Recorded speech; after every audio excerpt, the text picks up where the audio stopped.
Charges have been dropped, but a young mother spends yet another day behind bars as outrage continues over her arrest inside a Brooklyn Social Services Center. Following an exclusive...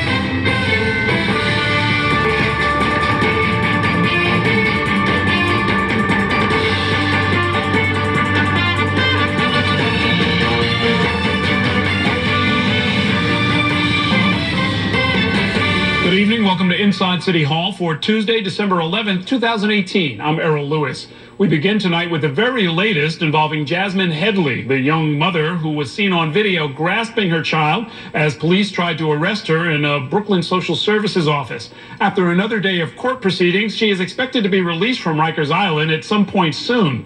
This follows a day of rallies on her behalf and little word from Mayor de Blasio. We begin our coverage with Rochelle Boone, who's outside Heatley's home in Bedford-Stuyvesant, Brooklyn. Good evening, Rochelle.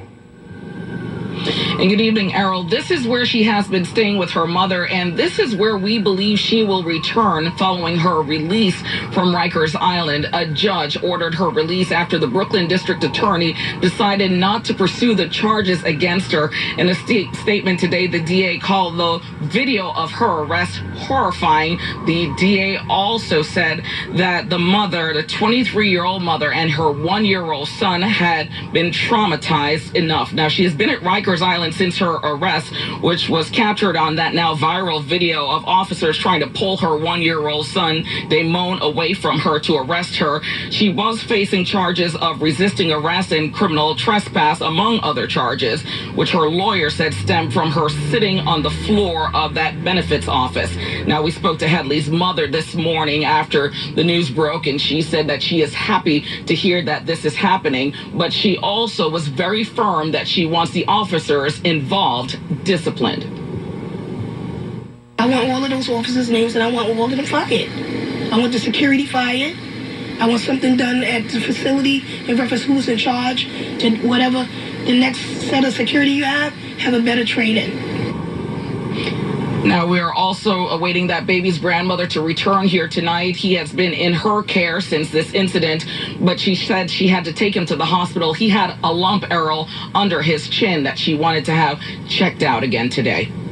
Oh, wow. So, Rochelle, the kid there looks like he's happy and alert, but you're saying he may have been injured during that scuffle when the people were yanking on the mother and child?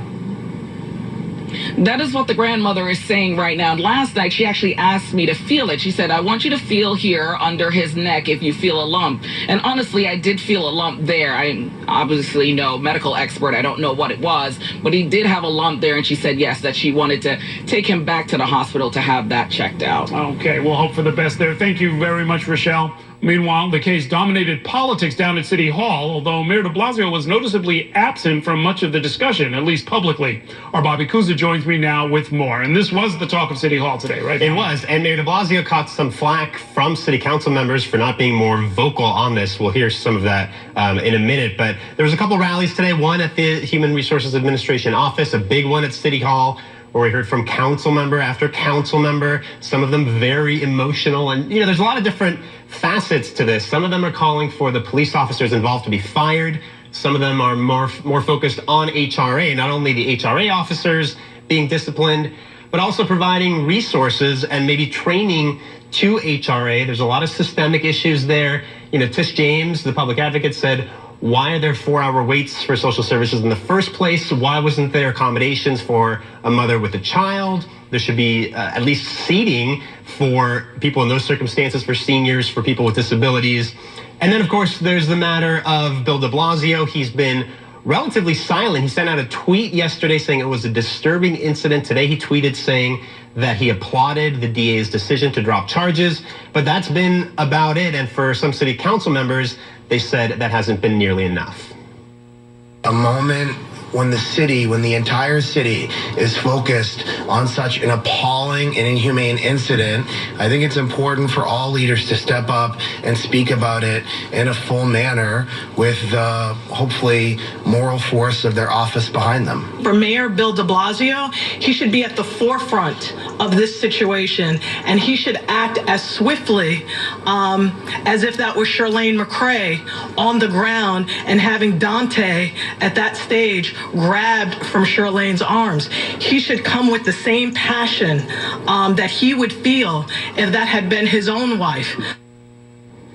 And Councilwoman Cumbo sort of addressed Charlene McRae directly. She said, this could have been you 20 years ago. You should come forward and be the face of this issue. So Cumbo had a lot of criticism. The mayor's office, we reached out at one point today. They said it's the mayor's responsibility to gather facts before speaking out, and that once they had a complete understanding of what happened, he spoke to it, at least on Twitter. We haven't seen him publicly talking about this or really anything at all for the last couple of days. This is day 5, and he's still gathering facts. And he hasn't had any real public appearances the last couple of days, at least where he took questions from reporters. Right, and it's fairly unusual to have that kind of pointed criticism, but it looked like there was, like a quorum, if not an outright majority of the council on the steps there. Oh yeah, it was a huge event. I don't think I've ever seen so many council members speak at a news conference, and that's saying something because they like to talk at these news conferences. And like I said, it ranged from criticism of the mayor to criticism of the NYPD to HRA. There's a lot of different assessments of what went wrong here and how this can be prevented from happening again. Okay, thank you, Bobby. Joining me now to talk about this case is Jazmine Heatley's attorney, Lisa Schreibersdorf of Brooklyn Defender Services. Thank you for being here. What is the latest status? We've been looking at the website to see if she actually been released. Is she going to be going to Mercer County in New Jersey? What's the story? Well, as of today at about 3:30, a judge ordered her release. I was in court. The district attorney consented to the concept that the judge could either set bail or release her. And the judge decided that she'd be in jail long enough and she should be released to go to New Jersey on her own. So that happened, I would say, before 4 o'clock. And as of, when I walked in here, she still hadn't been actually released. 3 hours later. Yeah. Okay, yeah. Which I think is another problem nobody's talking about, is how long it takes from the time somebody's actually ordered released to actually get out of Rikers Island. Yeah, I mean, what's the usual explanation from correction? Why can't they do that? Well, I mean, they're still operating with fax machines, and there's a lot of reasons that they give, but it's been a pressing problem. It takes like 4 to 5 hours oftentimes. Is this the first, or is this a unique case, or is this something that your agency comes across frequently? Okay, this is clearly an extreme situation, but I think the thing that's most unique about it is the fact that it's on video. I think it's pretty common, believe it or not, for police officers to yank children away from their parents. I think it's pretty common when ACS makes a determination that they're going to remove children, and oftentimes they remove children on things as flimsy as this was. I think there's a lot of very poor treatment in HRA centers, in a lot of other kinds of centers in the city, in shelters, in schools. It's a very quick sort of trigger finger, I think, to Well, it almost seems like a trap, right? It almost seems like a trap. You go to the office, you're expecting service, you wait for 4 hours. In this case, I believe she took the day off from work in order to be there. Kids that age are not necessarily, built to be sitting around for 4 hours. And then if you do anything wrong, they'll call people with guns to come and haul you off to jail.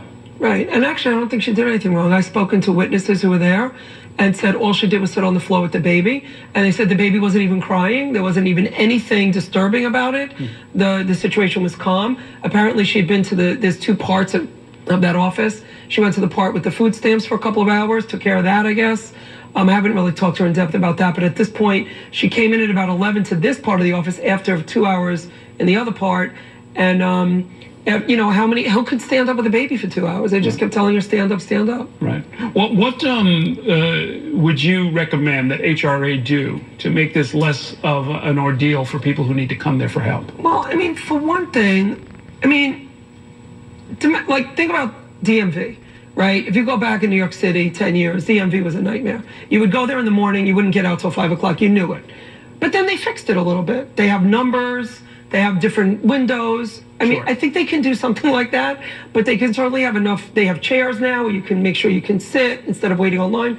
I think they can do very humane, simple things like that at HRA, but there should also be a way that people can have a chance to get their needs met in the evenings, on weekends, when they don't have to take off from work.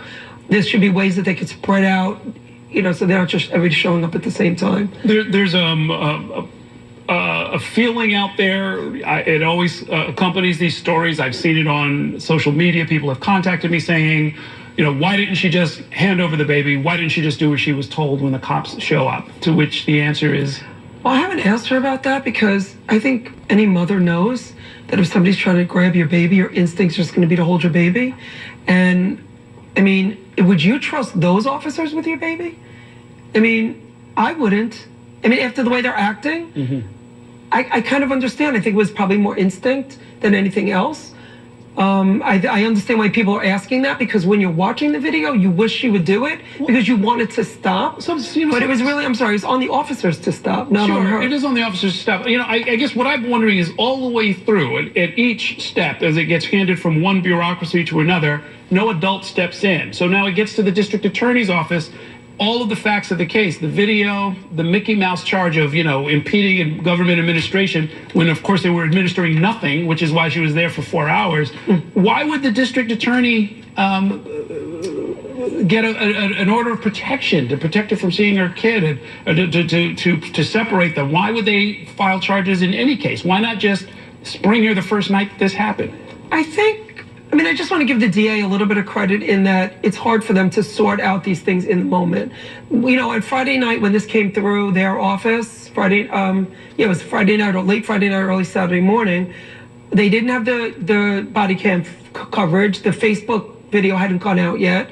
They only had the word of what the officers were saying, which likely was exaggerated. They didn't have a chance to really examine any evidence. I think it's pretty common for these kind of charges that often are not very valid to come through. District attorneys do have to spend a lot of time analyzing. I do think they could do a better job in many cases, and I hope that this is an opportunity for DAs to think a little more about whether they can parse out, charges that are legitimate versus ones that are kind of trumped up. But, I will tell you that it is the policy of the DA's office to ask for an order of protection in every case. And in this case, it was subject to family court, meaning that if there had been an ACS case, that the family court judge could have ordered visitation. Thankfully, there is no family court case. Thankfully, that order of protection is gone before she gets out. But, that's something I think they could also look at. I think they could do a better job of thinking about that as well. Okay. Well, look, thank you for coming by to tell us all about this and bring it up to date. I understand your client has no idea all of this is going on, so I guess she's in for a surprise as she realizes how many people were concerned about her welfare. I was on the phone with her right before I came here, and she happened to call me. And I think I told her, I don't think I've seen anything go as viral as this. And she's getting printed out Twitter feeds from my social work, and that's what she's seen so far. So, okay. Yes, All right. Thanks very much. We're going to take a short break here. That's a live shot outside Rikers Island as we await Jazmine Heatley's release. We're going to take a break, and when we come back, days after it